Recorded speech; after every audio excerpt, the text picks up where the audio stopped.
বাপেরা নওজোয়ান তরুণেরা,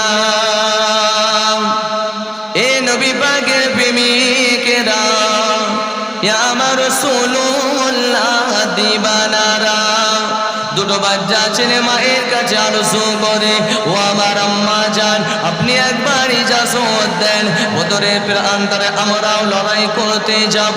তাদের মায়েরা এমন মা ছিলেন, মা আমার সঙ্গে সঙ্গে বললেন, যাও কচি তুমি চলে যাও, তোমাকে আমি ইজাজত দিলাম। দুটো বাচ্চা ছেলে মায়ের কাছ থেকে ইজাজত নিয়ে গুটি গুটি পায়ে চলে যায়।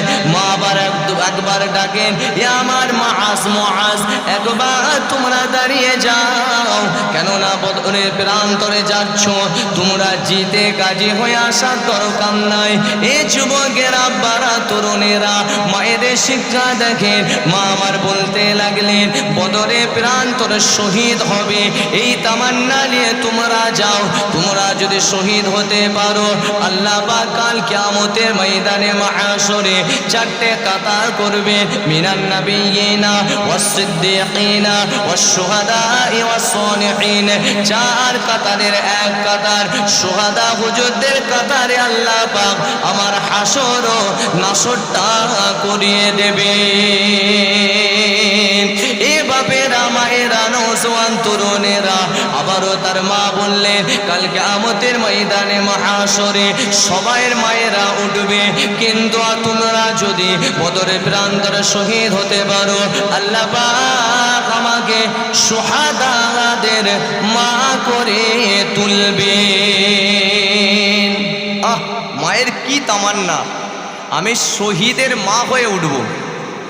তাদের মায়েরা জেহাদের ময়দানে পাঠালো, আর আমাদের মায়েরা ছেলেদের হাতে ফোন দিয়ে দিচ্ছে, বাচ্চা বাচ্চা ছেলে, লে কুচে গেম খেল, লে কুচে একটু একটু ভিডিও দেখ।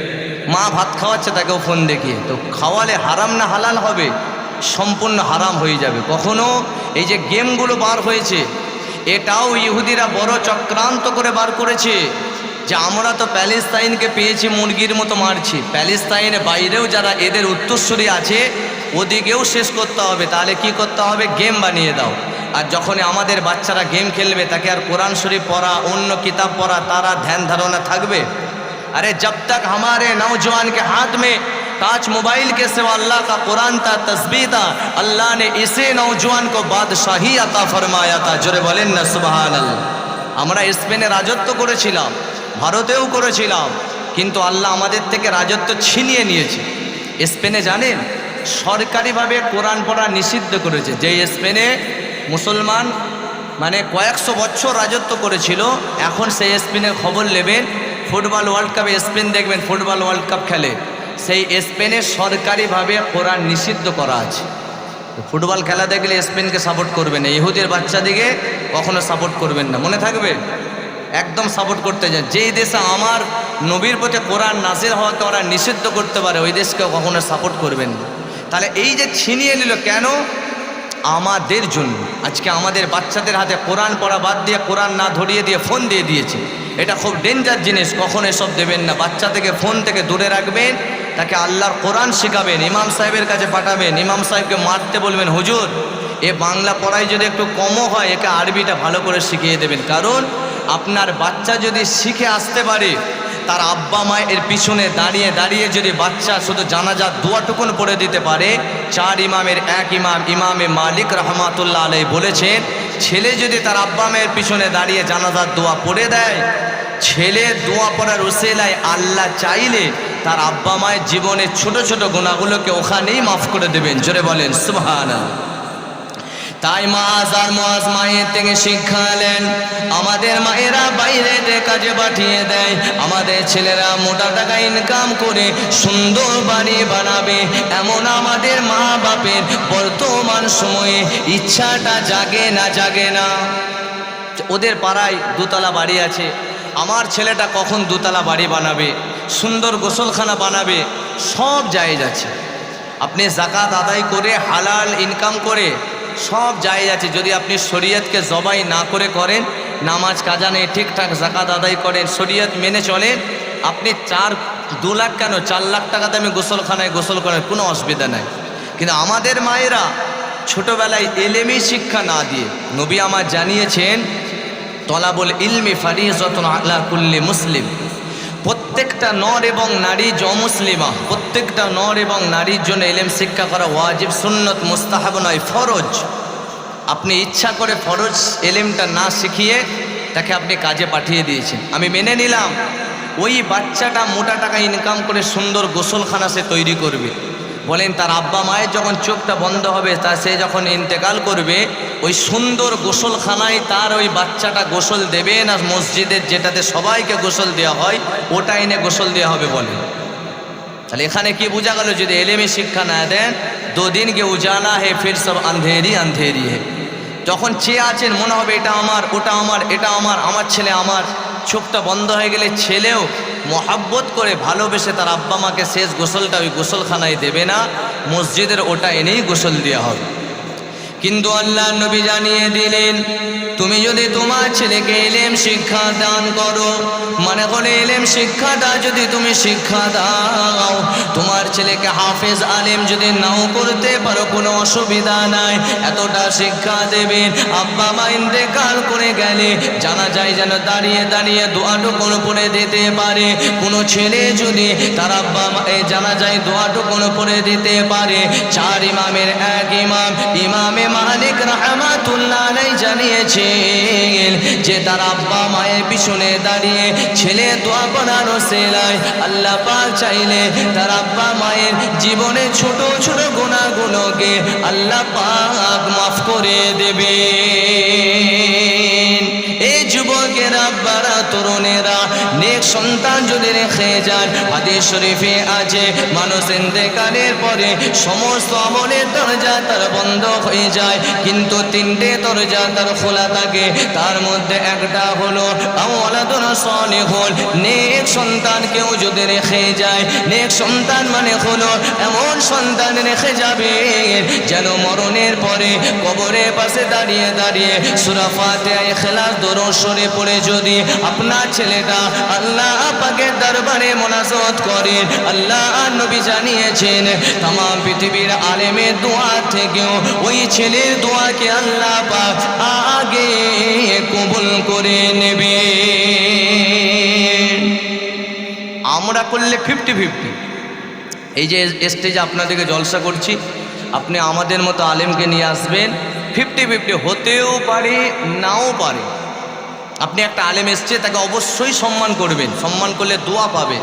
তার জুতো আপনি সোজা করছেন, কিন্তু এটা মাথায় আছে আপনার বাড়িতে মা আছে, মায়ের জুতো কবার সোজা করেছে? বোর হয়ে যায়। মায়ের জুতো একবার করলাম, সবসময় করতে হবে? সব সময় মনে রাখবেন, যতবার মাকে দেখবেন, একটা কিতাবে আছে কেউ যদি নেক নজর নিয়ে দেখে এটা আমার মা, খারাপ নয়, কিতাবে আছে সঙ্গে সঙ্গে আল্লাহ তাকে কবুলিয়াত উমরা হজের সওয়াব দান করে দেবে। জোরে বলেন সুবহান। আমাদের জুতো সোজা করবেন, ফর এক্সাম্পল আমরা দিই না কেন, আমরা তো ছোটোখাটো আলেম, আমরা তো সে আর বিশ্বাসদের মতো বড় বড় হয়ে যায়নি।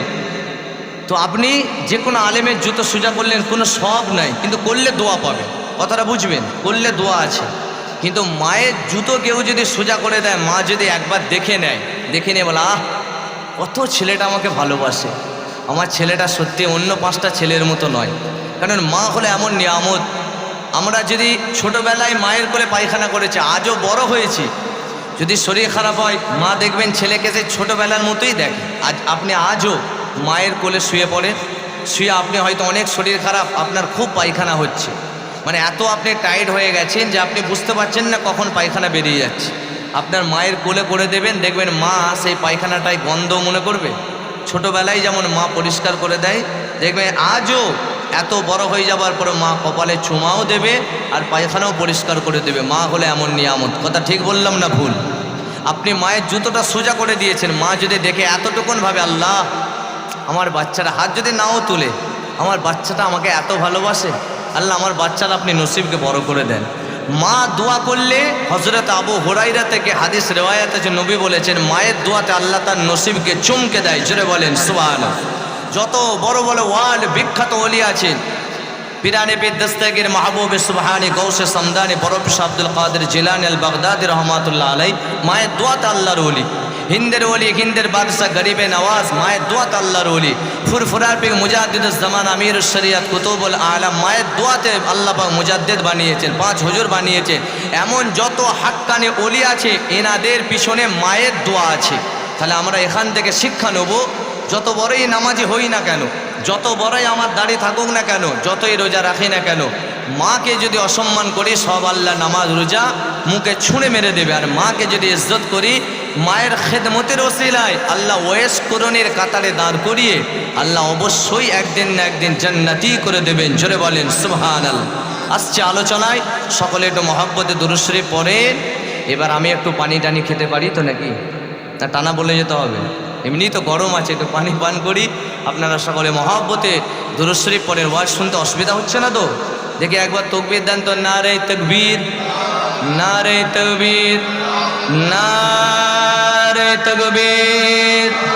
মাশাআল্লাহ মাশাআল্লাহ। আল্লাহুম্মা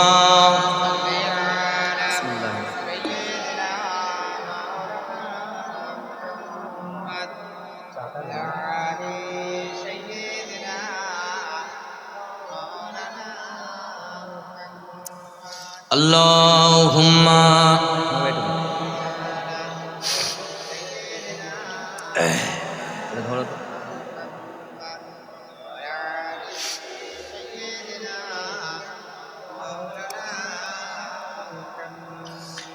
एक मैं ही नहीं उन पर कुर्बान समाना है। जरे बोलें ना सुभान। रसूलुल्लाहर प्रति আমরা কুরবান, तमाम জামানা আমার নবীর কদমে কুরবান হয়ে যায়। জোরে বলেন সুবহান। ওটাই কবি বলছেন, एक मैं ही नहीं उन पर कुर्बान समाना है। एक मैं ही नहीं उन पर कुर्बान समाना है।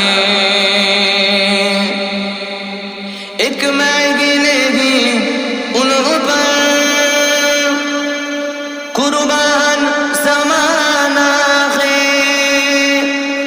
एक मैं ही नहीं उन पर कुर्बान समाना है। जो रब्बे दो आलम का, जो रब्बे दो आलम का महबूब या गाना है।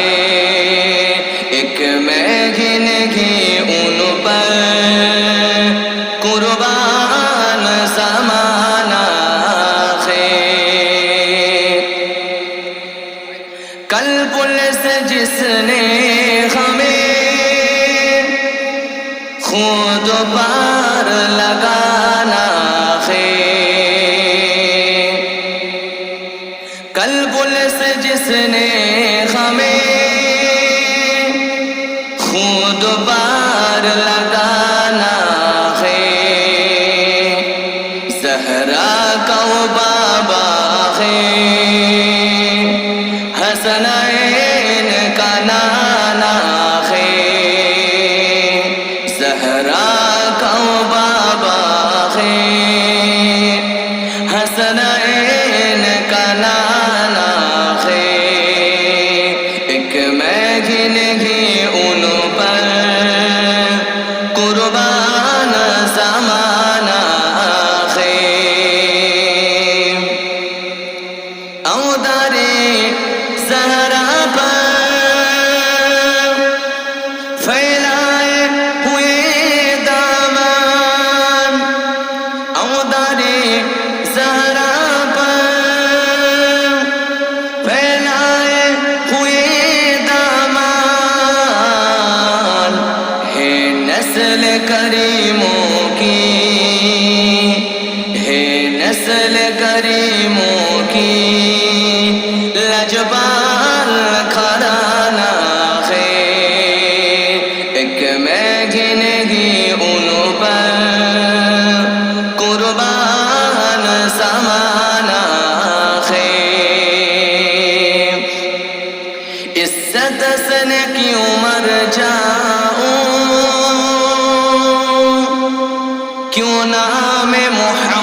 मोहम्मद पर इज्जत से न मर जाऊं क्यों नाम मोहम्मद पर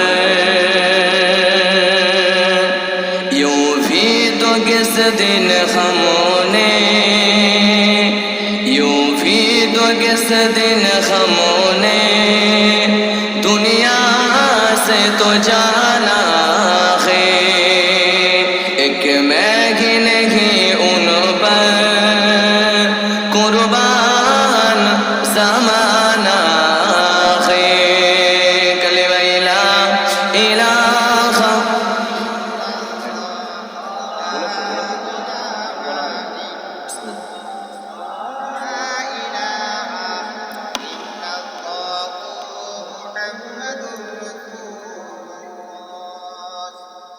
আলোচনা করতে করতে অনেকটা এগিয়ে চলে আসলাম। একটু করে ঘটনা বলছি, একটু করে বাস্তবকে তুলে ধরছি। বলেন যে বাস্তব চিত্রগুলো তুলে ধরছি এটা প্রয়োজন আছে না না? সবাইয়ের প্রয়োজন আছে। আমি বলছি আমাকেও মানতে হবে, আপনারা শুনছেন আপনাদিকেও মানতে হবে। বলেন কোন জায়গাটায় ঘটনাটা আমি ছেড়ে আসলাম, দেখি ব্রেন ঠিক আছে কিনা। হুজুর আপনি একটু করে ধরে অন্যদিকে চলে যাচ্ছেন তো কী করে বুঝবো? যাই হোক, এটাই হলো ওয়াজ। টানা যদি কাহিনী আমি ধরে দিয়ে চলে যাই আপনি কি পাবেন? আমি একটা ঘটনা ধরলাম যে কি যে বদরের যুদ্ধেতে মাজ আর মুআজ, তো ওই দুটো বাচ্চা ছেলে নবীর কাছে গেল। নবী দেখে হাসছে, নাবালেক ছেলে। যখনই বলেছেন ইয়া রসুল আল্লাহ ইয়া হাবিব আল্লাহ, নবীজি আপনি আমাকে ইজাজত দেন, আমরা দু ভাইও বদরের প্রান্তরে যাব, বদরের যুদ্ধেতে আমরাও যাব, আমরাও লড়াই করব। নবী হেসে বলছেন কচি তোমাদের জন্য যুদ্ধ করা দরকার নাই, মহিলা বয়স্ক মানুষ বাচ্চাদের জন্য যুদ্ধ প্রয়োজন নাই। তো নবীজি বলেন কচি তোমরা ছোট ছেলে, তোমাদের সেই যুদ্ধর মতো শক্তিও নাই, তোমরা পারবে না। ইয়া রসুল আল্লাহ ইয়া হাবিব আল্লাহ আপনি যদি বলেন আমরা পারবো। তো দু ভাই চুপ করে আছে। বড় ভাই বলছে ইয়া রসুল আল্লাহ ওর থেকে আমার শক্তি বেশি আছে, আপনি আমাকে বলেন আমি যে লড়াই করব। যখনই বলেছেন আল্লাহ নবী বলেন ঠিক আছে মুআজ, বড়র নাম হচ্ছে মুআজ, মুআজ যাও তোমাকে আমি ইজাজত দিলাম, তুমি লড়াইয়ের ময়দানে যাও। যখনই এ কথা বলেছে ছোট ভাই মুআজ হাউ হাউ করে কাঁদছে, বলছি ইয়া রসুল আল্লাহ আপনি আমাকেও দেখেন ট্রাই করে, বড় ভাইয়ের থেকে আমার শক্তি বেশি আছে। নবী বলছেন বুঝবো কিভাবে? তখন ছোট ভাই বুদ্ধি করে বলছে ইয়া রসুল আল্লাহ ইয়া হাবিব আল্লাহ, নবীজি আপনি আমাদের দুজনকে লড়াই লাগান, যদি আমি লড়াইয়ে ওর সঙ্গে পাঙ্গা দিতে পারি তাহলে আপনি বলেন যে আমাকে পাঠাবেন। নবীজি সব জানার পরে আমার নবীজি মজার মানুষ ছিলেন। নবীজি বলছেন ঠিক আছে দুজনে কুস্তি করো। তো দুজন মিলে কুস্তি লেগে গেল। যখনই বড় ভাই জিহাদের ময়দানে যাবে বলে ছোট ভাইকে একদম সঙ্গে সঙ্গে ফেলে দিল, তখন ছোট ভাইটা বড় ভাইয়ের কানটা ধরে মাথাটা টেনে বলছে বড় ভাই তোমার সঙ্গে একসঙ্গে খাবার আমরা খেয়েছি, একসঙ্গে তোমার সঙ্গে শুতে যেতাম, একসঙ্গে মায়ের কাছে নবীজির গল্প শুনতাম। আজকাল আমাদের মায়েরা কি গল্প শোনায়? আতা গাছে তোতা পাখি, ডালিম গাছের মো, এ কচি শিয়াল আসছে, কচি ওদের ঘরে একটা মুরগি, হনুমানটা চাঁদে আছে, এই চাঁদের ওপরে আছে, এসব গল্প বলে বলে বাচ্চাকে ঘুমায় না। বাচ্চাকে নবীজির কথা শোনাবেন, দুরূদ শরীফ যে পড়েন এটা বাচ্চাকে শেখাবেন, বেলালে হাবশি হুজুর কথা বলবেন। একবার কয়েকটা বাচ্চা ছেলে খেলাধুলা করছে, আমার নবীজি রাস্তার পাশ দিয়ে যাচ্ছে, যেতে যেতে দেখছেন একদল বাচ্চা এক জায়গায় খেলছে আর একটা বাচ্চা ছেলে এক সাইডে কাঁদছে। তো নবীজি সেই কান্নার বাচ্চাটাকে দেখে দাঁড়িয়ে গেলেন। দাঁড়িয়ে যাওয়ার পরে বলছে কচি কি ব্যাপার, তোমাকে কি ওরা খেলতে লাইনি? তখন বাচ্চাটা বলছে ইয়া রাসূলুল্লাহ না না, বলছে তোমার কি খাবার কেনার পয়সা নেই, চলো আমি তোমাকে খাবার কিনে দেবো, তুমি মনে হয় খাবার পাওনি বলে কাঁদছো, তোমার মা পয়সা দেয়নি? বলছি ইয়া রাসূলুল্লাহ না, আমার মা বলেছে যে আমাদের নবীজি বলেছেন, মানে রাসূলুল্লাহকে বলছেন আপনি বলেছেন যে জাহান্নামে মানুষকে যখন দেয়া হবে, জাহান্নামের আগুন কাঠ দিয়ে নয়, জাহান্নামের আগুন মানুষকে দিয়েই জাহান্নামকে জ্বালানো হবে। তো আমি দেখছিলাম আমার মা যখন চুলোতে রান্না করছেন প্রথমে ছোট ছোট কাঠগুলো দিচ্ছেন, তারপরে বড় কাঠ। তো আমি ভাবলাম যে আল্লাহ পাক যদি জাহান্নাম আমাকে ছোট কাঠ হিসাবে ব্যবহার করে, জাহান্নামে তাহলে আমার কত কষ্ট হবে। একটা ছোট বাচ্চা ছেলে তার চিন্তা ফিকির দেখেন, তার মা তাকে কেমন শিখিয়েছে, তারও জাহান্নামের ভয় ঢুকে গেছে। আজকে আমাদের বাচ্চাদেরকে এসব শেখানো দরকার আছে না নাই? চিৎকার দিয়ে বলে। তো নবীজির কাছে বড় ভাইটা ছোট ভাইটা টেনে বলছে, ভাই তুই একবার ইচ্ছা করে পড়ে যা, আমি তোর গায়ের উপরে দাঁড়িয়ে যাব, তাহলে নবীজি ভাববে এরও শক্তি আছে, দুজনকেই পাঠিয়ে দেবে। যখন এই দুটো বাচ্চা ছেলে কুস্তি লড়াই নিয়ে গেল, বড় ভাই ছোট ভাইটাকে ফেলে দিল। ছোট ভাই বড় ভাইয়ের কানটা ধরে মাথাটা টেনে কানের ভিতরে ফুসকুনি দিয়ে বলতে লাগলেন, এ আমার বড় ভাই, দুনিয়ার জমিনে আমরা একসঙ্গে খেতাম, একসঙ্গে চলাফেরা করতাম, একসঙ্গে আমরা ঘুমাতাম, একসঙ্গে মায়ের কাছে নবীজির গল্প শুনতাম। আজকে তুমি বদরে প্রান্তরে তুমি সুযোগ পেয়ে যাচ্ছ, বড় ভাই আমাকে একটু সুযোগ করে দাও, আমিও নবীর দুশ্মনকে মারব। সঙ্গে সঙ্গে বড় ভাই ইচ্ছা করে পড়ে গেল। ওই বাচ্চা ছেলেটা বুকের উপরে দাঁড়িয়ে গেল আর নবীজিকে বলতে লাগলো, নবীজি দেখেন, নবীজি দেখেন, আমারও শক্তি আছে। আল্লাহ নবী তাবাসসুম মুচকে হেসে বলতে লাগলেন, যাও বাবা, তোমাদের জিহাদের ময়দানে শহীদ হওয়ার শখ জেগেছে, আমি নবীজি জানিয়ে দিলাম, তোমরাও বদরের প্রান্তরে লড়াইয়ের জন্য চলে যাও। এ যুবকেরা, আব্বারা, তরুণেরা, ওই দুটো বাচ্চা ছেলে প্রথমে যে লাস্ট কাতারে দাঁড়ালেন না, মিডিল কাতারে দাঁড়ালেন না, বাচ্চা ছেলেটা কাতারটা ভেঙে ভেঙে যে একবারে প্রথম কাতারে দাঁড়িয়ে গেলেন। দাঁড়িয়ে যাওয়ার পরে হযরত আব্দুল্লাহ ইবনে মাসউদ রাদিয়াল্লাহু তাআলা আনহু একজন আল্লাহর নবীর সাহাবা ছিলেন। আব্দুল্লাহ ইবনে মাসউদকে বলতে লাগলেন, আবু জেহেল কোনটা একবার আমাকে চিনিয়ে দাও। বাচ্চা ছেলে তামান্না দেখেন নবী দুশমনকে প্রথমে মারবে। সঙ্গে সঙ্গে আব্দুল্লাহ ইবনে মাসউদ রাদিয়াল্লাহু তাআলা আনহু বলতে লাগলেন, এ কোচি তুই কি বলছিস, তোর হুঁশ আছে? কেননা আবু জেহেল হলো বড় যোদ্ধার পারদর্শী, একাই সে 10-12 জনকে মেরে দেয়, তার এতটা ক্ষমতা আছে। কোচি তুই গেলে তোকে মেরে ফেলবে। বলতে চাচান আপনার একবার আপনি আমাকে চিনিয়ে দেন, আমার জীবনে শখ জেগেছে, নবী দুশমন আবু জেহেলকে আমি চিরতরের মতো বদরে প্রান্তরে মেরে জাহান্নামে পাঠিয়ে দেব। আরো জোরে বলেন সুবহানাল্লাহ। প্রথম কাতারে। আর আমাদের বাচ্চাদিকে আপনারা কি শেখান? বাচ্চা যে হবে 7 বছর বয়স থেকে তার আব্বার হাত ধরে সে যাবে। নবী বলেছেন 10 বছর বয়সে যদি ইচ্ছা করে নামাজ ছাড়ে, তাকে তুমি প্রহার করো, মানে আঘাত করো, এমন আঘাত যাতে তার শরীরে আঘাতটা খুব তীব্রতা বেশি না লাগে, এমন আঘাত করো যেন সে ভয়ের সঙ্গে নামাজ পড়তে যায়। দেখবেন বাচ্চারা হলো অভ্যাতের দাস, জননী যেরূপ শিক্ষা দেবে তাহার ছেলে সেরূপ হবে। মা যদি রিমোট কন্ট্রোলে সিরিয়ালের আড্ডায় বসে থাকে, তার বাচ্চাটাও দেখবেন সেও সিরিয়াল দেখার জন্য আগ্রহী হবে, সেও টিভি দেখার জন্য আগ্রহী হবে। কথা ঠিক না বেটি? এই যে পবিত্র রমজান শরীফের মাস গেল, মাও ইফতার নিয়ে বসেছেন, দেখবেন বাচ্চাও ইফতার নিয়ে বসে। মা যখন নামাজে দাঁড়িয়ে যায় বা তার আব্বা যখন হয়তো মাগরিবের নামাজটা মসজিদটা একটু দূরে আছে, বাড়িতেই পড়বে, দেখবেন দাঁড়িয়ে গেল, দেখবেন ছোট ছোট বাচ্চা যদি ঘরে থাকে, সেও দেখবেন মা আব্বাকে দেখে সেজদা ঠিক মতো না দিতে পারলেও মাও সেজদা দিচ্ছে, ও দেওয়ার চেষ্টা করে। কথা ঠিক না বেটি? আর যখন বাচ্চারা নামাজের সময় ডিস্টার্ব করবে, নবীজি বলেছেন মানা করবেন না। বাচ্চা যদি ঘাড়ে উঠে যায়, বাচ্চা যদি তোমাকে চুল ধরেও টানে, তবুও মানা করবে না। কেন? বাচ্চাকে মানা করলে তার মাইন্ডটা কনভার্ট হতে পারে, নামাজের দিকে টানটা থাকবে না। বাচ্চাকে যদি মানা না করো, বাচ্চা ওটা আজকে করছে, একদিন না একদিন সেই বাচ্চাটা তার মায়ের মতো সেও 5 ওয়াক্ত নামাজি হয়ে যাবে। জোরে বলেন সুবহানাল্লাহ। এ শিক্ষা আমরা কোথা থেকে পাবো? নামাজে যে বাচ্চাদের মানা করতে নাই, এই শিক্ষাটা আল্লাহ নবীর নওয়াজা জান্নাতে যুবকদের সরদার হযরত ইমামে হাসান হুসাইন রাদিয়াল্লাহু তাআলা আনহুমা একবার আল্লাহ নবী নামাজ পড়ছিলেন। নবী পাক সাল্লাল্লাহু আলাইহি সাল্লাম যখন এই সার মুবারকটা, নুরানি পেশানি মুবারকটা যখন সিজদার মধ্যে দিলেন, আল্লাহ পাকের সিজদাতে বলে উপরে যে সুবহানা রাব্বিয়াল আ'লা বলে আল্লাহ পাকের বড়ত্ব তাসবিহ পড়ছে, ওই সময়েতে ইমামে হাসান হুজুর আল্লাহ নবীর নূরের পিঠের উপরে বসে বললেন, যেমন করে ঘোড়াতে সওয়ারি হয় আমার নবী পাকের চুলটা কখনো বাবরি থাকতো, কখনো আবার ছোট থাকতো। এই যুবকেরা বারা তরুণেরা বাচ্চা থেকে যে মানা করতে নাই, এটা আমরা নবী থেকে শিখেছি। ইমামে হাসান হুজুর নবী পাকের পিঠে চেপেছে, আল্লাহ নবীর চুল মুবারকটা ধরে টানে আর খেলা করে।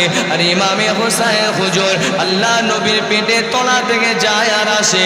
এটা যখন নবী পাককে ডিস্টার্ব করছে, তখন আল্লাহ পাক হযরতে জিবরাইল আলাইহিস সালামকে পাঠিয়ে দিলেন, এ হযরতে জিবরাইল যাও যাও চলে যাও, দুনিয়া জমিনে যে আমার হাবিবুল্লাহ সিজদাতে আছে আমার নবী পাককে জানিয়ে দাও ইমামে হাসান হোসেনের খেলাটা আমি আল্লাহ আমার বড় ভালো লেগেছে, নবী পাককে সিজদাটা তবিল করতে বলো। তবিল মানে হলো লম্বা।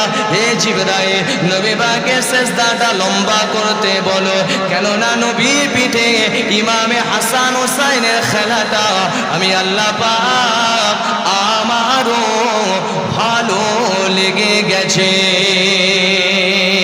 এখান থেকে আমরা শিক্ষা পেলাম, তার ইমামে হাসান হোসেন যদি নবী পাককে বিরক্ত করেছিল, তথাপি আল্লাহ পাক মানা করেছেন আমাদেরও বাচ্চারা যখন আব্বা মাকে ডিস্টার্ব করবে, কখনো বাচ্চা দিকে আপনারাও মানা করবেন না। এই শিক্ষাটা হযরত ইমামে হাসান হোসেন হুজুরের থেকে আমরা শিখেছি। তাহলে ইনশাআল্লাহ বাচ্চা দিকেও আপনারা নামাজ পড়াবেন তো, বড়রাই পড়েন। এই রমজান যাওয়ার পরে ঈদের দিনেও মোটামুটি ক্রিজে দাঁড়িয়েছিল।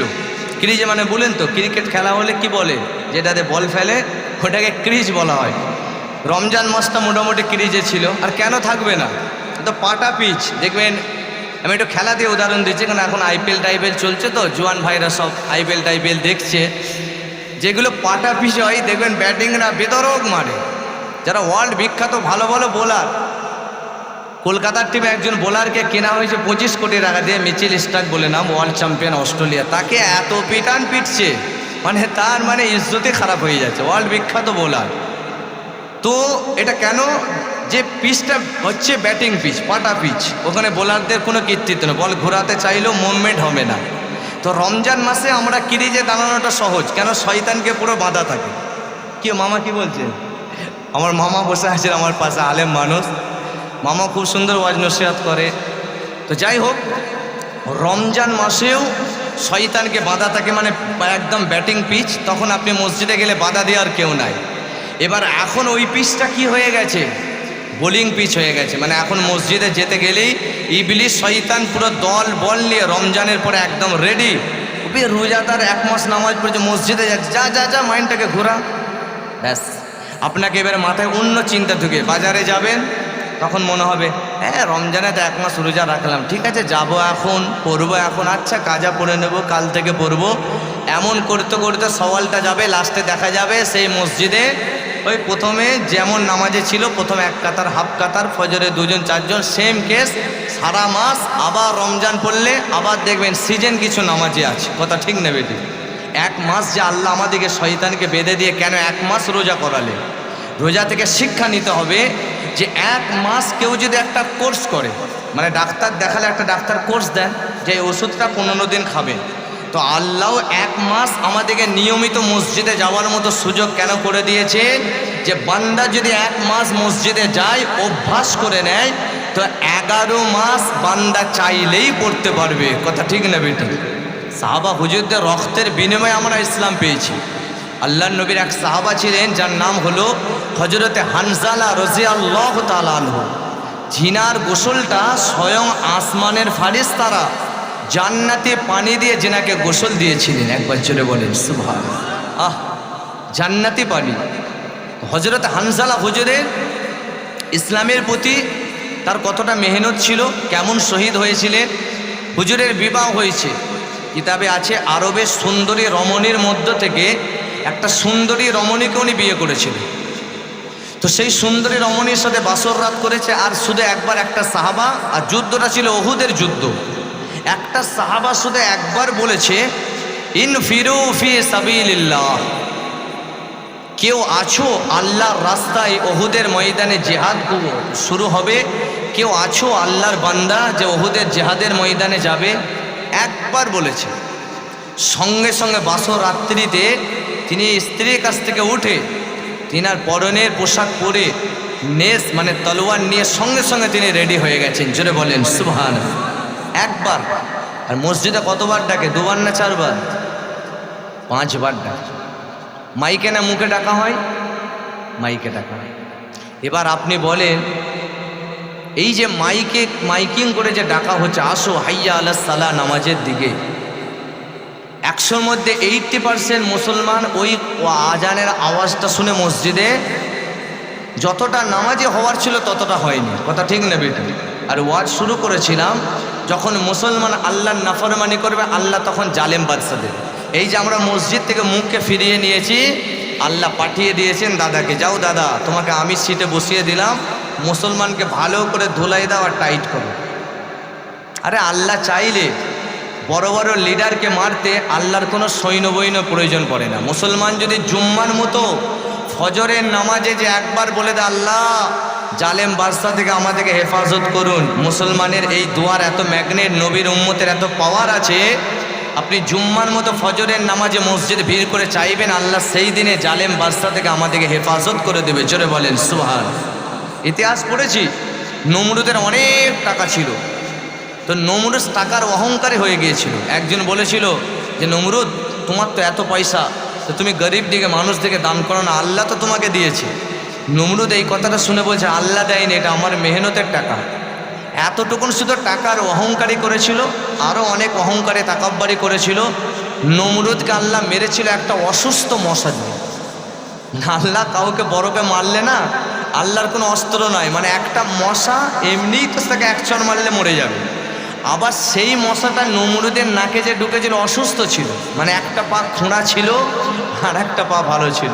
এমন একটা অসুস্থ মশাকে দিয়ে নমরুদের নাকে ঢুকালো, মাথায় টিকটিক করে কামড়াচ্ছে। নমরুদ পয়সার গরমে ইদেশ উদেশ ওয়ার্ল্ড বিখ্যাত ডক্টরকে ডাকছেন, হাকিমদিকে ডাকছেন, কেউ তার রাস্তা দেখাতে পারেনি। একজন অভিজ্ঞ বুজুর্গ মানুষের কাছে গেল, তিনি বললেন এর একটাই ট্রিটমেন্ট, আমি যেটা বুঝতে পারছি, জুতো খুলে একবার মাথায় মেরে দেখো। এই রেওয়ায়তটা 2 রকম আছে। তো জুতো খুলে যখনই নমরুদের মাথায় মারা হচ্ছে, নমরুদ সে মশার কামড়ে যেটা তার জ্বলন হচ্ছে, ওই জুতো যতক্ষণ মারা হচ্ছে তার মাথার জ্বলনটা কমছে। তাহলে বলেন এত বড় পাওয়ারফুল একজন অর্থনৈতিক বাদশাকে আল্লাহ কি করলেন? মশা দিয়ে শায়েস্তা করে দিলেন। তো আল্লাহর কাউকে মারতে এমন কিছু বড় জিনিস প্রয়োজন লাগে না। ফেরাউনকে মারা হয়েছিল কিসের দ্বারাই? ফেরাউনকে মেরেছিল পানিতে যে ডুবিয়ে দিয়েছে। আর আবু জেহেলকেও মেরেছিল কোনো বড় সাহাবা দিয়ে নয়। যে সাহাবাটার কথা বলছি মাআজ আর মুআজ, এই ঘটনায় আসছি। আর একটা বীজখানে যেটা তুললাম, ইনফিরু ফি সাবিলিল্লাহ, কেউ আছো আল্লাহর বান্দা জেহাদে যাবে, একবারেই তিনি চলে গেলেন। আর আমাদের মসজিদে ডাকছে, আমরা ইচ্ছা করে যাই না। একটা মশা যদি কামড়ায়, আমরা মশার কামড়টা সহ্য করতে পারি? আর আমরা কেন, যত বড় বড় লিডার আছে, যদি বাংলার সিএমকেও মশা কামড়ায়, মুখ্যমন্ত্রীকে, তিনিও সহ্য করতে পারবেন? অথচ দেখেন যারা বড় বড় লিডার যখন যায়, যেমন ধরেন আপনাদের এই রোড দিয়ে পিএম যাবে, তো কি হয়, পুরো একদম তাকে যে নিয়ে যাওয়া হবে, যদি সড়ক পথে নিয়ে যাওয়া হয়, তার কনভয় থাকে 30 থেকে 40টা। হান্নান ভাই ওপরে আসেন, আমার বন্ধু মানুষ, আসেন, স্টেজে আসেন। আচ্ছা ঠিক আছে, ওয়াজ বুঝতে পারছেন তো নাকি? ঘটনাটা মাথায় রাখবেন, হুজুর আসলে ওখানেই শেষ হবে। বদরের যুদ্ধটা ধরেছিলাম, মাআজ আর মুআজের ঘটনাটা বলতে এইদিকে আসলাম। তো তাদের কত কনভয় থাকে, আবার কি কনভয়গুলো সব ব্ল্যাক গাড়ি, ব্ল্যাক গ্লাস, কোনটায় আছে যাতে বোঝা না যায়। তার মানে কি, আমি যেটা বুঝতে পেরেছি, এরা এত লোকে ঝেড়েছে যে লোক দেখলেই মেরে দেয়, যার কারণে অত কনভয় নিয়ে ঘুরে। আর বাদশাহ যদি দেখতে চান, ভারতের যিনি ইন্দিরা গান্ধী ছিলেন, তিনিও তার পলিটিক্যাল একটা বইয়েতে লিখেছে, দেখেছিলাম, যে কেউ যদি দেশকে সৎভাবে পরিচালনা করতে চায়, তো হজরত উমরে ফারুক ইসলাম জাহানের 2য় খলিফার রাষ্ট্র পরিচালনাটা যদি একবার দেখে নেয়, তাহলে সে দেশকে সৎভাবে পরিচালনা করতে পারবে। জোরে বলেন সুবহান। আর উমরে ফারুকের রাষ্ট্র পরিচালনা কার পদ্ধতিতে? আমার রাসূলুল্লাহর পদ্ধতিতে। কারণ আমার নবীকে আল্লাহ মডেল করে পাঠিয়েছে। যখন নবী পাকের কথা এলে একটুখানি বলি, আল্লাহ পাক নবী পাককে মডেল করে পাঠিয়েছেন। লাকাদ কানা লাকুম ফি রাসূলিল্লাহি উসওয়াতুন হাসানাহ। আল্লাহ পাক বললেন নবীকে মডেল করে পাঠালাম। নামাজ পড়বে নবীকে দেখো, রোজা রাখবে নবীকে দেখো, ব্যবসা করবে নবীকে দেখো। এক কথায় দুনিয়ার জমিনে যা ভালো কাজ আছে তোমরা যদি নবীকে ফলো করো, আল্লাহ পাক অপর আয়াতে বললেন কুল ইন কুনতুম তুহিব্বুনাল্লাহ ফাত্তাবিউনি ইউহিব্বুকুমুল্লাহ। বল হে নবী তুমি জানিয়ে দাও ইন কুনতুম তুহিব্বুনাল্লাহ, আমি আল্লাহকেও যদি আমাকে পেতে চাই, ফাত্তাবিউনি সে তুমি নবী পাক তোমার জানো স্টাইলে চলে, ইউহিব্বুকুমুল্লাহ যে আমার হাবিবুল্লাহর স্টাইলে চলবে। হাবিবুল্লাহর স্টাইল মানেটা হলো কি মুখেতে নবীকে ভালোবাসে কিন্তু চুল কাটছে প্লেয়ারদের মতো, মুখেতে নবীকে ভালোবাসে। সে একটা প্যান্ট পরছে ইহুদিদের বানানো ছিঁড়া প্যান্ট, এটা নবী পাককে ভালোবাসার ডেফিনিশন নয়, এটা নবীকে ভালোবাসার পরিচয় নয়। যে নবীকে ভালোবাসবে নবী পাক সোনার জবানে জানিয়ে দিয়েছেন মান আহাব্বা সুন্নতি ফাকাদ আহাব্বানি ওয়া মান আহাব্বানি কানা মাই ফিল জান্নাহ। আমাকে ভালোবাসাটা হলো মান আহাব্বা সুন্নতি, যে আমার সুন্নাতকে ভালোবাসবে, ওয়া মান আহাব্বানি সে আমাকে ভালোবাসলো, ওয়া মান আহাব্বানি যে আমাকে ভালোবাসলো কানা মাই ফিল জান্নাহ আমি আর সে একসঙ্গে আল্লাহ পাকের দয়ার জান্নাতে থাকব। আমরা ভালোবাসি মুখেতে বলি, নবীকে ভালোবাসি দাড়ি চেঁচে ড্রেনে ফেলে দিচ্ছি, এটা নবীকে ভালোবাসার ডেফিনিশন? পাঞ্জাবিরা তারা জান্নাতে যাবে না, তারা শিখ ধর্মের অনুসারী, তাদের জোয়ান ছেলেরাও দাড়ি রাখে না রাখে না। এটা মনে রাখবেন, আজকাল দাড়ি রাখাটা ফ্যাশন হয়েছে। দেখবেন যত প্লেয়ার বলেন, যত ফিল্ম স্টারে হিরো যাই বলেন, সবাই দাড়ি রাখে না রাখে না। আরে লংটা যদি নাও বাড়ায় তারা খুঁচাটা তো রাখছে। এটা কোথা থেকে পেয়েছে? আমার নবী 1500 বছর আগে নবী দাড়ি রেখে দাড়ি রাখার শিক্ষা দিয়ে গেছেন। আজকে সেই তারা ফ্যাশনটা নিচ্ছে, এটাও আমার নবীর থেকে ধার করে নিচ্ছে। জোরে বলেন সুবহানাল্লাহ। কারণ দাড়ি চাচলে যতটা না হ্যান্ডসাম লাগায়, দাড়ি চেহারায় রাখলে দেখবেন আইয়া ফি সূরাতিন নূর, এই মুখের নূর আর মুখের জ্যোতি হলো আল্লাহর নবীর সুন্নত এই দাড়ি। আর এটা এমন একটা সুন্নত, মারা যাওয়ার পরে আপনি যা আমল করেছেন নামাজ রোজা সব মানে রেকর্ড হয়েছে। আর দাড়িটা হলো লাইভ, মানে এই যে জলসা করে ইউটিউবে সরাসরি লাইভ সম্প্রচার হয়, তেমন আপনি দাড়িটা রাখলে লাইভ নবীর সুন্নত নিয়ে যেতে পারবেন। তো আজকে মাহফিল থেকে আমি হাত তুলে ওয়াদাও করাবো না, এমনও আছেন তো যে আজকে মাহফিল থেকে নবীকে ভালোবেসে জোয়ান ভাইরা ইয়াং বয়সে আমরা ইমাম মেহেদির সৈনিক হতে চাই না চান না? চিৎকার দিয়ে বলেন চান তো? সকলে তাকবীর দান, নারে তাকবীর, নারে তাকবীর। তাহলে পৃথিবীর পরিস্থিতি খারাপ, সবাই পেরেশানিতে আছে না নাই? আমরা শুধু অপেক্ষা করছি কখন ইমামে মেহেদি আসবেন। কারণ এই যে আমরা ফিতনাটা দেখছি, এই যে আমরা দেখছি, এটা আর কমবে না, এটা আকার ধারণ করবে। আস্তে আস্তে আস্তে আস্তে তৃতীয় বিশ্বযুদ্ধ লেগে যাবে। এমন হতে হতে হতে হতে হতে আল্লাহ আমাদের মাসিহ হজরত ইমামে মেহেদি আলাইহিস সালামকে পাঠিয়ে দেবে। তো এখন থেকে আপনি শখ জাগে যে আমরা ইমামে মেহেদির সৈনিক হব। যে ইমামে মেহেদির সৈনিক হবে তার চেহারায় দাড়িটা রাখা লাগবে না লাগবে না? জোয়ান ভাইরা চেহারায় দাড়ি রাখার চেষ্টা করবে, কারণ আইয়া ফি সূরাতিন নূর, মুখের নূর হলো দাড়ি। মারা যাওয়ার পরে সব খুলে নেওয়া হবে।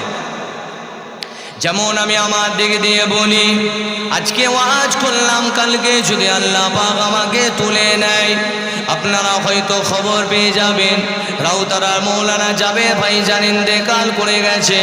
আপনি আমার জানাজায় সময় বার করে শরীক হয়ে গেলেন। আমার এই জুব্বাটা খুলে নেওয়া হবে, আমার এই ইমামা পাগড়িটা খুলে নেওয়া হবে, সব কিছু খুলে নেওয়া হবে।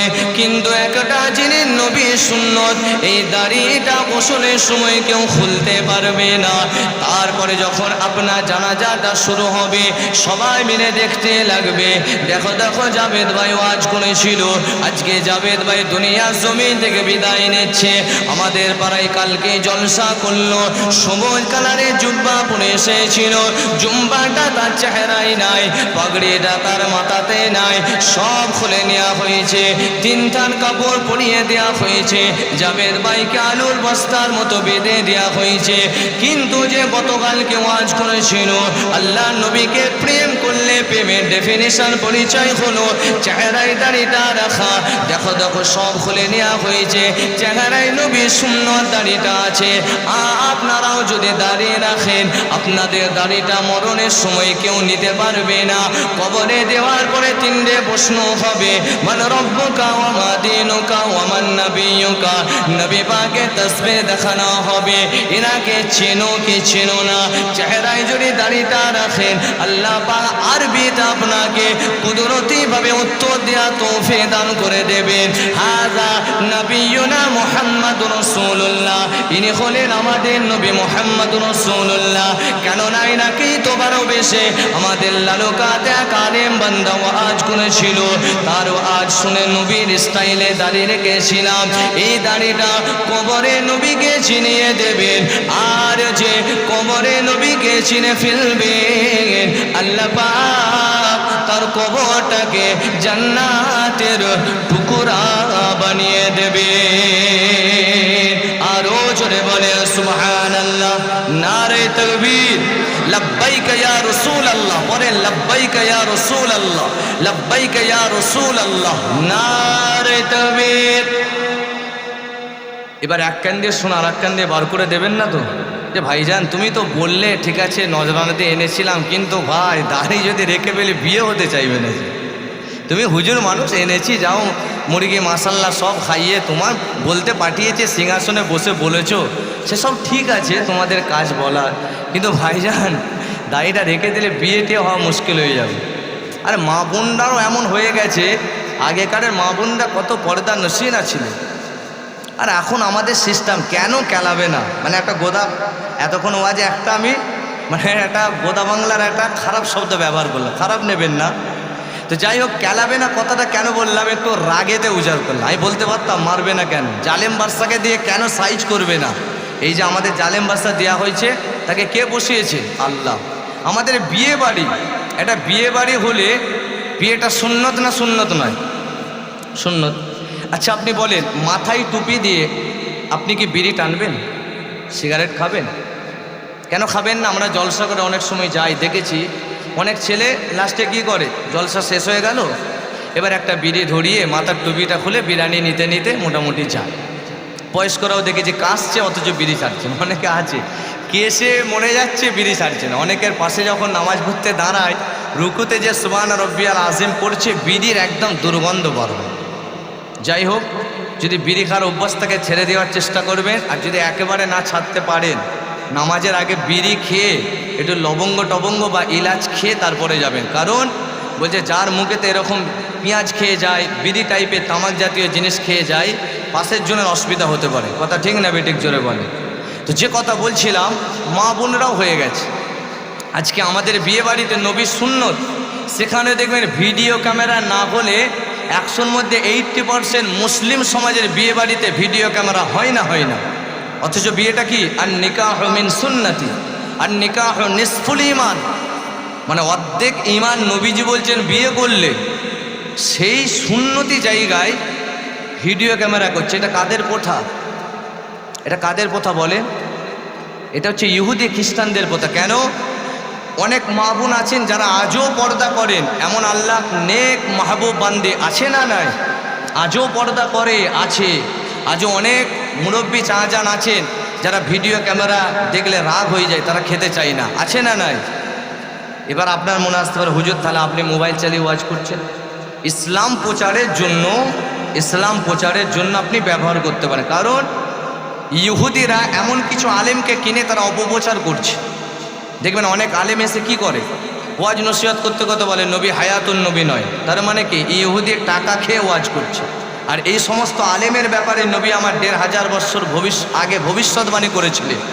আখেরি জামানায় কিছু আলেম আসবে, তাদেরকে দেখতে সুন্দর হবে, সামনে টেবিলে কিতাব থাকবে, তাদের চেহারা ভালো হবে, দাড়ি থাকবে, কথাগুলো নবী আলাইহিস সালামের মতো মিষ্টি হবে, কিন্তু তারা তোমাদের ঈমানকে লুটবে। এবার আপনি সাধারণ মানুষ, একটা আলেমকে যখন দেখছেন সে কোরআন শরীফ সামনে নিয়ে ওয়াজ করছে, আপনার মাথায় কি আসবে? কত জ্ঞান দেখেছিস, মাশাল্লাহ, পাগড়ি পরে জুব্বা পরে কত সুন্দর কথা বলছে। বলতে বলতে বলতে বলতে অনেক কিছু মসলা মাসাইল ফাজিলাত বলতে বলতে আপনি তার দিকে আকৃষ্ট, তার ফ্যান হয়ে গেলে। এই ইংলিশ মারছে, এই হিন্দি বলছে। যখন একটা বক্তা যদি ইংরাজিও বলে হিন্দিও বলে, ঠিক আছে, সে একটা কথাকে রঞ্জিত করার জন্য বলতে পারে, মূল দেখবেন সে মূল জায়গায় কথাটা তার ঠিক আছে কিনা। এবার আপনি তার ওয়াজ শুনতে শুনতে ফ্যান, সে ওয়াজ করে লাস্টে বলে দিল, হ্যাঁ কুল্লু নাফসিন যায়কাতুল মাউত, সবাই মারা গেছে, আমাদের নবীও মরে গেছে। এবার যদি আপনি নবীকে মরা মেনে নামাজ পড়েন, আস্তাগফিরুল্লাহ, ওই নামাজ কবুল হবে? আজও নবী আমার হায়াতুন নবী, তিনি রওজা শরীফে জিন্দা আছেন। বারহাক আহলে সুন্নাতুল জামাতের আকীদা হলো নবী আমার হায়াতুন নবী। আজও নবীকে সালাম দিলে আসসালাতু আসসালামু আলাইকা ইয়া রাসূলুল্লাহ যদি সেই কান বানাতে পারেন, আজও নবী পাক রওজা মুবারক থেকে সালামের জবাব দেবে, আপনি এই কানেতে শুনতে পাবেন। জোরে বলেন সুবহানাল্লাহ। এখনো একজন বেঁচে আছেন, আমি খাজা মঈনুদ্দিন চিশতি হুজুরের কথাও বলছি না, বাগদাদের জমিনে আছে হযরত মৌলানা রিফাই সাহেব পীর কেবলা, আহলে সুন্নাতুল জামাতের রিফাই পীর কেবলা, তিনার নাম রিফাই, আগে পরে হয়তো কিছু আছে। তিনি বলছেন, তিনি একজন মুহাদ্দিস, মানে বুখারী শরীফ শাইখুল হাদিস, বুখারী শরীফ পড়ান। তিনি বলছেন এই কিছু বছর আগে 2020 থেকে 24-এর মধ্যে তিনি বলছেন, আমি নবী পাকের রওজা শরীফে যে আল্লাহর নবীকে সালাম দিয়েছি এবং নবী পাক সাল্লাল্লাহু আলাইহি ওয়াসাল্লামের সঙ্গে মুসাফা করব বলে মনের ইচ্ছা পোষণ করেছিলাম, কিন্তু আমি সালাম দিয়ে দু হাত বাড়িয়েছি, নবী আমার রুহানি হালতে আমার সঙ্গে দুটো হাত দিয়ে মুসাফা করেছেন। জোরে বলেন সুবহানাল্লাহ। আর খাজা হুজুর যখন নবীকে সালাম দিলেন, ঘটনা বললে ওইদিকে চলে যাবে, সালাম দিলেন, নবী পাকও খাজা হুজুরের সালামের জবাব দিয়েছিলেন, তিনিও দুটো কানে শুনেছিলেন। এবার শর্ত হলো কানটা ওরকম বানাতে হবে। এই কান দিয়ে ওয়াজ আজকে শুনছেন, এবার রাত্রে শুয়ে যদি হেডফোন গুঁজে দেয়, লোকের গিবত গিল্লা শোনেন, তাহলে কানটা কি হলো, জাম হয়ে গেল। এবার যদি মানে 20খানা আপনার পুকুর আছে আর 20খানা অন্য একটা পুকুর থেকে পানি আনবে, 20খানে যদি জাম হয়ে যায়, জঞ্জালটা না সরালে আপনি যদি কেটে পানিটা আনার ব্যবস্থা করেন, আসবে? আগে তো জঞ্জালটা সরাতে হবে। তো কানের জঞ্জালগুলো যদি সরিয়ে দেন, আজও যান নবী পাকের দরবারে যে সালাম দেন, আমি বলছি আজও আপনি নবী পাকের জবান মুবারকের সালামের জবাবটা আপনিও শুনতে পাবেন। জোরে বলেন সুবহানাল্লাহ। যে কথা বলতে বলতে এইদিকে চলে আসলাম, অনেক মা বোন আছেন তারা দাড়িওয়ালা ছেলেকে বিয়ে করতে চায়। तो हमें बोली जिस दाढ़ी से तुम नफरत करते हो उस दाढ़ी से जन्नत का हूर प्यार करता है। जोरे बोलुन ना सुभान। হালকা বয়সের ছেলেরা হুজুরদের ওয়াজ শুনে দাঁড়িয়ে রেখেছে, মা বোনদেরকে বলি দাড়িওয়ালা ছেলেকেই বিয়ে করো, কারণ দাড়িওয়ালা ছেলেদিগের জন্য জান্নাতের হুরিরা প্রতিযোগিতা করে। আল্লাহ এ হালকা বয়সে নবী সুন্নতকে চেহারায় নিয়েছিল, আল্লাহ এর জন্য যখন জান্নাতের ফাইসাল্লা করে দেবেন, আমার সঙ্গে একসঙ্গে জান্নাতে থাকার আপনি তৌফিক দান করবেন। জোরে বলেন সুবহান। তো সবাই ভাইজানেরা রাখবেন তো বলেন ইনশাআল্লাহ। আরে চেঁচে দিয়েছেন তো কি হয়েছে, আজকে ওয়াজ শুনেছেন, তওবা করে নেবেন, আল্লাহ তওবাকারীকে বড় পছন্দ করে।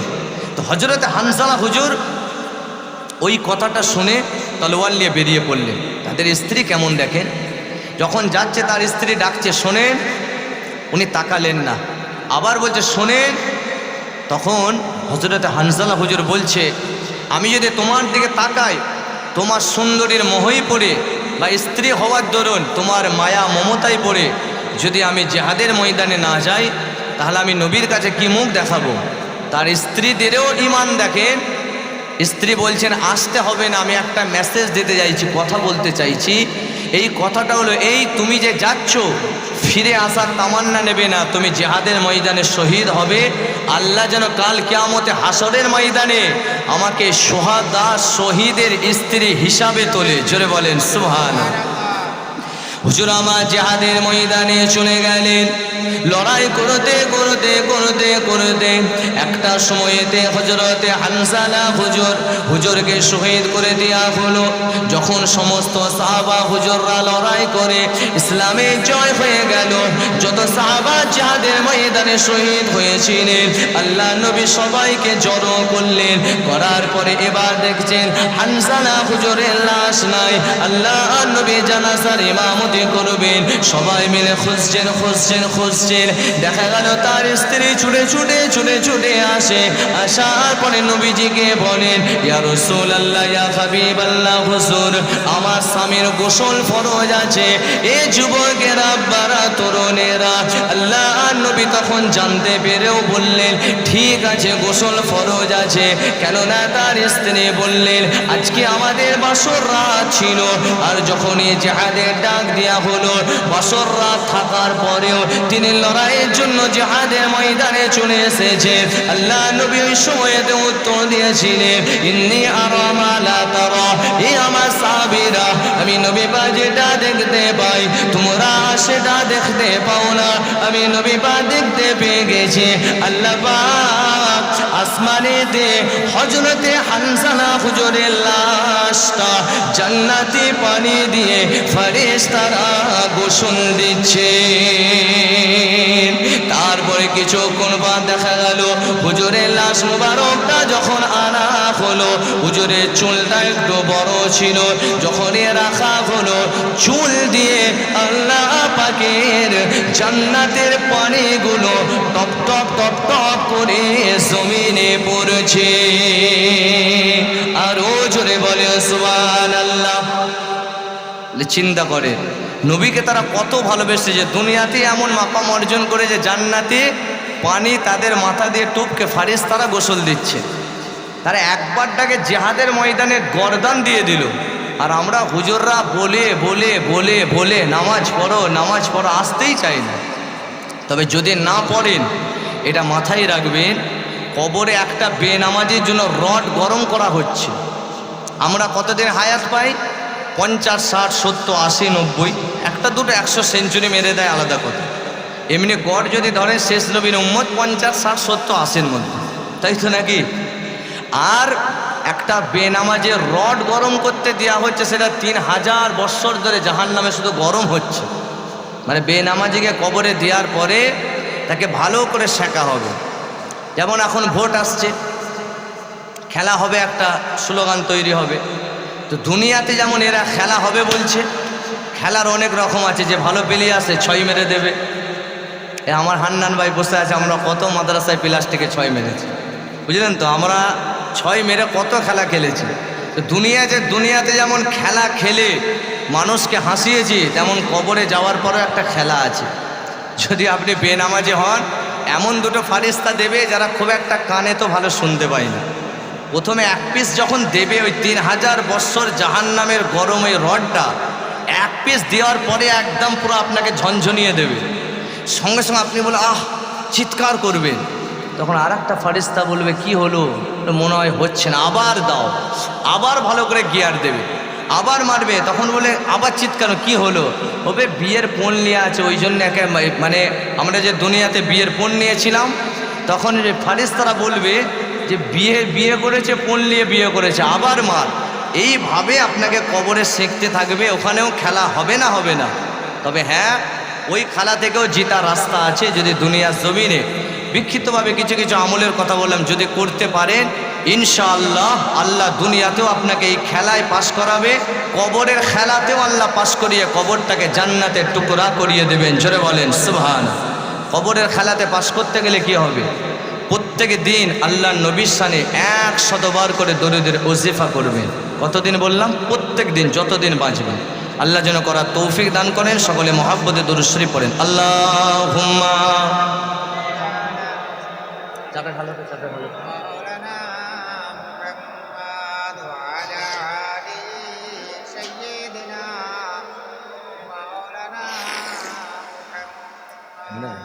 আল্লাহুম্মা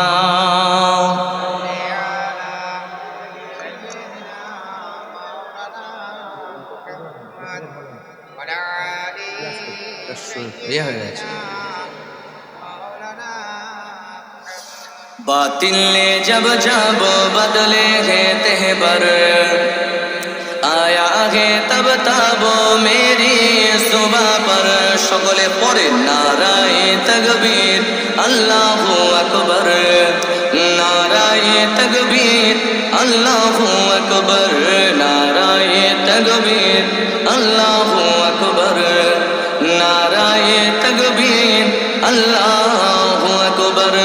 प्यारे नबी ने जीना सिखाया, बाखुदा इंसान हमको बनाया। प्यारे नबी ने जीना सिखाया, बाखुदा इंसान हमको बनाया। पहनाया पहनाया अखलाक व ईमान का सेवर, नाराए तकबीर अल्लाहु अकबर, नाराए तकबीर अल्लाहु अकबर, नाराए तकबीर। खुद भी जियो जीने दो सभी को, ई जाना पहुँचाओ खुद से किसे को। खुद भी जियो जीने दो सभी को, ई जाना पहुँचाओ खुद से किसे को। इस्लाम कायेगी इस्लाम कायेगी दर से मुनव्वर, नाराए तकबीर अल्लाहु अकबर, नाराए तकबीर अल्लाहु अकबर, नाराए तकबीर। सिद्दीक़ फारूक़ उस्मान खैदर, अस्हाब अजवाज सब्बीर सवर। सिद्दीक़ फारूक़ उस्मान खैदर, अस्हाब अजवाज सब्बीर सवर। इन सब का ऐसा है हम सब के ऊपर, नाराए तकबीर अल्लाहु अकबर, नाराए तकबीर अल्लाहु अकबर, नाराए तकबीर। मीज़ा पे आका हमको बचाना, दामन में अपने हमको छुपाना। मीज़ा पे आका हमको बचाना, दामन में अपने हमको छुपाना। इतना करम या शाफ़ाए महशर, नाराए तकबीर अल्लाहु अकबर, नाराए तकबीर अल्लाहु अकबर, नाराए तकबीर अल्लाहु अकबर। ভাইজান আসছেন, সকলে একবার তিনার সম্মান স্বরূপ একবার তাকবীর দেন, নারে তাকবীর, নারে তাকবীর। জনাব ভাইজান হুজুর, জনাব ভাইজান হুজুর সিলসিলায়ে হক ফুরফুরা শরীফ, দাদা পীরের হক সিলসিলা আহলে সুন্নাতুল জামাত, আহলে সুন্নাতুল জামাত, নারে তাকবীর। ভাইজান এসে গেছেন, যে কথাটা বলছিলাম জাস্ট 1 মিনিট। তারপরে বদরের প্রান্তরে দুজন সাহাবী গেলে, ভাইজান জাস্ট 1 মিনিট, ঠিক আছে বস। যাওয়ার পরে ওই দুটো বাচ্চা ছেলে তামান্না ছিল কাকে মারবো, আবু জেহেলকে মারবো। হযরত আব্দুল্লাহ ইবনে মাসউদকে বলছে আবু জেহেল কোনটা, বলছে ওই যে ঘোড়াতে লড়াই করছে ওইটা আবু জেহেল। পারবি তো? শুধু বলার অপেক্ষা, বাজ পাখির মতো দুটো বাচ্চা ছেলে সিংহর মতো নারায়ে তাকবীর আল্লাহু আকবার বলে গর্জন দিয়ে পুরো আবু জেহেলকে যে মারলো, পড়ে গেল।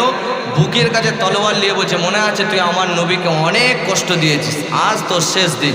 একবারে গর্দান কেটে জাহান্নামে পাঠিয়ে দিল। আবু জেহেল ছেলে একরামা তখন ইসলাম কবুল করেনি, আসার পরে তার ডান হাতে মারলো মুআযের, ডান হাতটা কেটে গেল, শুধু চামড়ার সঙ্গে ঝুলছে, বাঁ হাতটা স্ট্রং, বাঁ হাতে তলোয়ার নিয়ে লড়াই করছে, ডান হাতের সঙ্গে ঠেকে যাচ্ছে, অসুবিধা হচ্ছে বলে বাঁ পা দিয়ে ডান হাতটা চেপে ওটাও খুলে দিল, দিয়ে বাম হাতে লড়াই করতে করতে আবার তার গর্দানে মারল। তিনি চিরতরের মতো শহীদ হলেন, কিন্তু আমাদেরকে শিক্ষা দিলেন এই দুনিয়াতে বাঁচতে গেলে যদি মুসলমান হও সিংহের মতো থাকবে আর কুরবানি এখানে দেবে, রোজ হাসরে আল্লাহ তোমাকে এর প্রতিদান দেবে। আল্লাহ পাক যেটুকুন আমাকে বলালেন আপনাদেরকে শোনালেন, উভয়কে আল্লাহ বলার থেকে শোনার থেকে বেশি বেশি আমল করার তৌফিক দান করেন, সকলেই বলেন আল্লাহুম্মা আমিন। ভাইজান হুজুর এসেছেন, উঠাউঠি করবেন না, ওয়াজ নসিহত শুনে বিদায় নিলাম। আসসালামু আলাইকুম। দুরূদ শরীফ পড়েন। আল্লাহুম্মা